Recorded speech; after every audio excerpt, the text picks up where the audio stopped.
This book is called Bill's Balloon Ride. Bill Smedley's father's cottage stood in a clearing by the wood. He worked away for hours and hours, cutting the grass and planting flowers, and Bill was given far more toys than all the other local boys. A teddy, dolls, a wooden horse, a saxophone, full size of course, 2 bright red fire engines, 5 drums.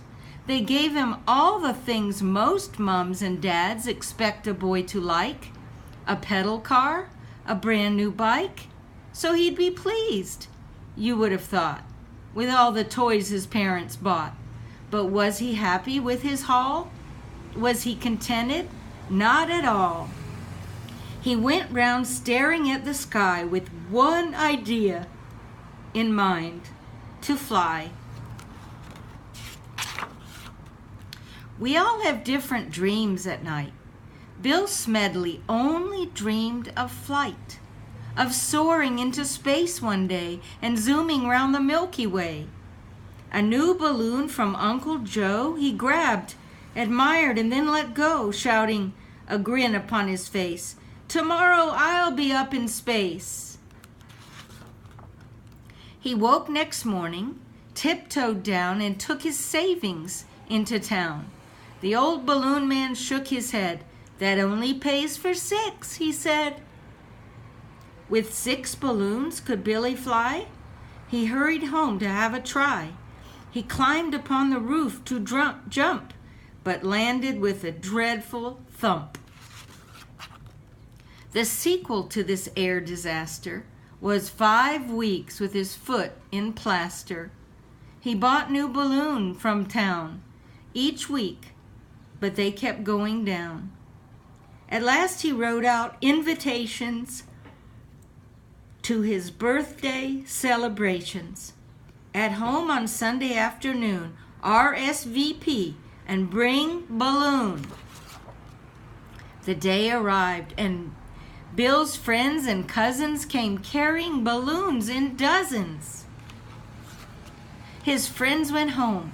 Upstairs Bill sped, tied all the bunches to his bed, lay down and quickly fell asleep.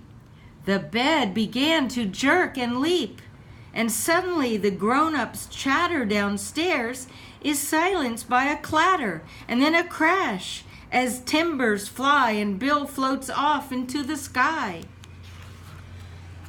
While Bill lies fast asleep and dreaming, his aunts and uncles rush out screaming, "Help! Call the fire brigade, Aunt Kate."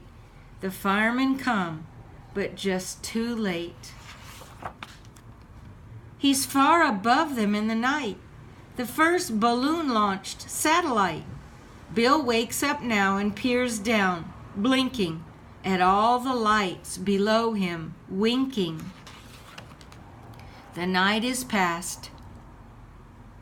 At dawn, he sees the tiny towns and farms and trees spread out beneath the morning sun. Now his balloon ride's really fun. His father grew quite terrified and drove across the countryside, stopping and calling up to Bill, "Stay where you are, my boy. Keep still. Don't worry, help is very near." But naturally, Bill couldn't hear. Grown-ups who don't know what to do, since firemen, though a helpful crew, can't help in all emergencies, usually go to the police. Inspector Jones, a thoughtful man, concocted an ingenious plan. They wrote his plan out in a letter addressed to Bill. Then, going one better, they copied out 100 more. The helicopter gave a roar, whizzed right up high, then swooped down low, hovered over Bill, and let them go. The letters tumbled out and scattered, and one of them, that's all that mattered, just landed on the flying bed. Bill picked it up. Here's what it said. "Dear Bill, Inspector Jones and I have watched you floating in the sky and formulated an outstanding plan for making a soft landing. Untie all the balloons in twos, one back, one front, and soon you'll lose sufficient height to come to Earth. Now, start untying for all you're worth. Your loving father, Herbert S. But would it work? Bill couldn't guess. What? Risk a nosedive down? No fear, I'm staying up in orbit here.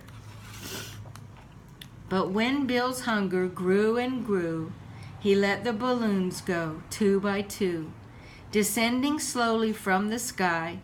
Hello, Dad. Did you see me fly? Bill's father took the bed in tow. The helicopter turned to go. And Bill thought, as it flew away, I'll be up there again one day. The end.